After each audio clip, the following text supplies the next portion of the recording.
Udah bulan Oktober nih Pak, mungkin sebelum kita memulai pandangan dan memulai diskusinya gitu ya tadi apa yang sudah dipaparkan oleh BPS. Ya. Seperti apa Pak 2025 sejauh ini untuk Dharma Jaya? Ya, alhamdulillah secara umum Dharma Jaya kondisinya membaik dan semakin strong. Gitu. Memang ini merupakan salah satu tugas dari Bapak Gubernur untuk bisa memperkuat ketahanan pangan di Jakarta.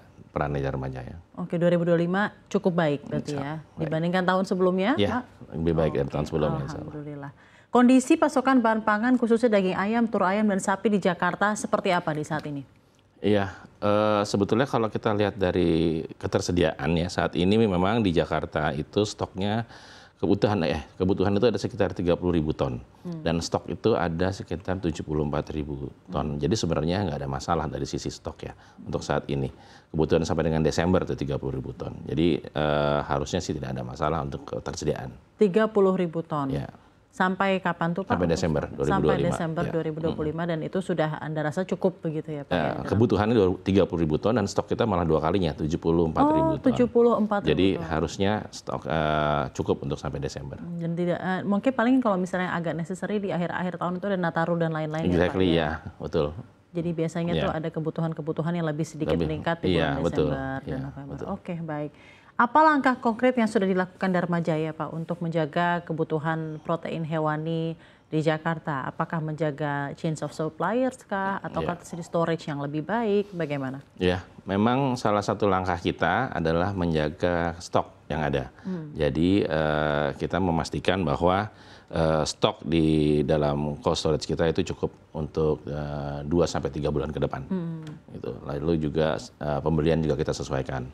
Jadi kita beli pada saat harga sedang di bawah. Jadi pada saat sekarang harga naik itu kita bisa membantu masyarakat untuk memperoleh daging. Biasanya dalam cold storage itu memang dijaga dalam rentang 2 sampai 3 bulan ya Pak kalau di Dharma Jaya atau seperti apa? Atau ada komoditas tersendiri yang memang Anda rasakan itu akan butuh lebih lama jadi lebih dari 3 bulan atau bagaimana biasanya storage-nya?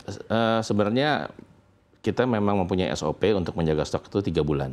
Ada SOP seperti itu ya. Jadi memang saat ini kita sudah antisipasi dan alhamdulillah stok yang ada di kita cukup saat ini. Oke, alhamdulillah. Baik, ini menarik melihatnya karena tentunya tadi seperti yang disampaikan oleh Pak Radit sudah ada stok sebesar 74.000 kilogram ya Pak. Ton ya, 74.000 ton.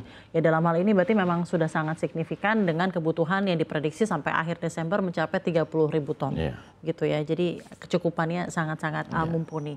Bagaimana mekanisme pengadaan dan juga distribusi pangan yang diterapkan Dharma Jaya agar tetap efisien dan juga merata, dan juga seperti apa sistem distribusi dan manajemen stok pangan yang selama ini dilakukan oleh Dharma Jaya Pak? Apa yang bisa Anda sampaikan mengenai hal ini?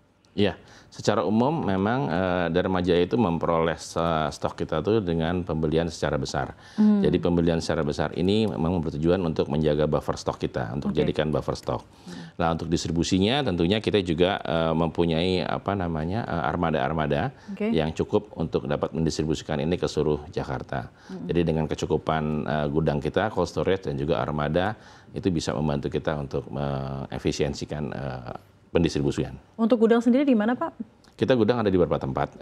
Untuk yang kita sendiri ada di Cakung, kami juga ada di seputaran Jakarta, di Bekasi, juga ada 2. Jadi kurang lebih ada 3 gudang besar yang kita gudang besar yang tadi menampung 74.000. Oh no, 74.000 itu bukan hanya dari Dharma Jaya tapi secara umum. Secara umum dari supplier dan lain-lain. Oke, baik. Selama 2025 ini tantangan utama operasional Dharma Jaya apa Pak?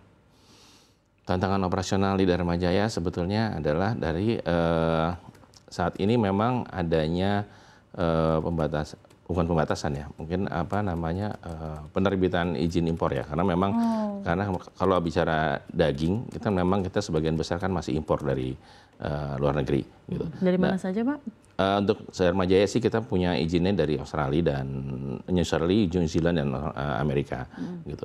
Jadi memang itu yang sangat terpengaruh dengan adanya, apalagi sekarang adanya penguatan US dollar ya. Jadi itu juga sangat terpengaruh dengan itu kita. Dalam rangka menjaga harga pangan itu tetap terjaga, tadi Anda bilang salah satu strateginya adalah untuk selalu membeli barang in bulk untuk buffer Anda dalam harga yang ketika mereka masih quite relatively low gitu ya. Apa komoditas yang paling sulit jaga kestabilan harganya dan mengapa? Ya, tadi itu barang-barang yang kita peroleh secara impor itu memang paling sulit dijaga. Luar biasa Itu memang karena ada currency ya Pak ya? pengaruhnya banyak ya. Baik internasional maupun ya, lokal. Bagaimana sejauh ini biasanya Dharma Jaya berkoordinasi dengan Pemprov DKI Pak, atau instansi lain untuk menghindari kelangkaan pasokan selama ini secara historikal? Oh, tentunya kita selalu berkoordinasi dengan Dinas Ketahanan Pangan di Jakarta.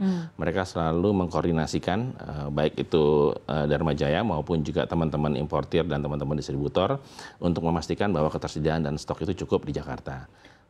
Kalau untuk menjangkau wilayah padat penduduk, seperti apa Pak? Misalnya yang rawan inflasi pangan, contohnya di Jakarta Utara, Kepulauan Seribu, dan lain-lain. Karena secara geografis kan memang lebih menantang dibandingkan distribusi di daerah Jakarta Timur atau Jakarta Pusat dan Selatan. Seperti apa? Jadi Dharma Jaya memang punya armada dan kami punya ada armada ya Pak? Ada armada dan kita juga punya program. Program kita adalah memastikan bahwa produk kita dapat dirasakan manfaatnya oleh masyarakat Jakarta. Jadi kita berkeliling setiap hari itu ada 6 lokasi. Oh gitu Pak. Berpindah-pindah gitu, berpindah-pindah dengan menggunakan armada kita. Itu tujuannya untuk memastikan bahwa masyarakat bisa memperoleh produk kita dengan harga yang jadi bisa beli dari armada tersebut? Bisa, bisa. Gitu. Jadi bentuknya berupa apa Pak? Truk atau seperti apa? Ya anding lah, mobil angkutan daging ya mungkin seperti gitu ya? mobil box yang ada yang bisa jualan gitu. Kalau khusus untuk Jakarta Utara dan Kepulauan Seribu juga akan ada seperti itu atau seperti Kalau untuk Jakarta Utara, juga Jakarta Utara khususnya memang kita ada jadwalnya. Jadi memang ada jadwal sendiri. Jadi mobil-mobil itu bergerak 6 lokasi setiap hari itu di seluruh lokasi Jakarta bergantian.